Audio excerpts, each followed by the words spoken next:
Bharat Russia বার্ষিক শীর্ষ সম্মেলনে যোগ দিতে দিল্লি পৌঁছেছেন রাশিয়ার প্রেসিডেন্ট ভ্লাদিমির পুতিন। স্থানীয় সময় সন্ধ্যায় পালাম বিমানবন্দরে তাকে স্বাগত জানায় ভারতের প্রধানমন্ত্রী নরেন্দ্র মোদী।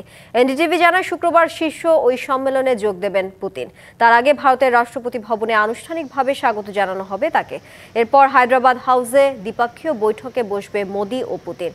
ধারণা করা হচ্ছে সামরিক, বাণিজ্য ও খনিজ তেলের বিষয়ে আলোচনা হতে পারে এই দুই নেতার মধ্যে। এরই মধ্যে দিল্লির সঙ্গে এক সামরিক চুক্তির অনুমোদন দিয়েছে রুশ পার্লামেন্ট। চুক্তি অনুযায়ী দুই দেশের সামরিক বাহিনী একে অপরকে লজিস্টিক্যাল সাপোর্ট দেবে। এদিকে পুতিনের সফরকে ঘিরে ভারতের আজমির শরীফ, কুদানকুলাম পরমাণু বিদ্যুৎ কেন্দ্র ও কালেক্টরের 3 স্থানে বাড়ানো হয়েছে নিরাপত্তা। বৃহস্পতিবার এক মেইলে এই সকল এলাকায় বোমা হামলার হুমকি পেয়েছে আজমির জেলা প্রশাসন। নতুন এবং ফিরে আসা গ্রাহকদের জন্য নগদে চলছে ক্যাশব্যাক সহ প্রতিদিন হাজারো উপহার জেতার সুযোগ। হবে আশা আর ফেরা, সারপ্রাইজ সেরা।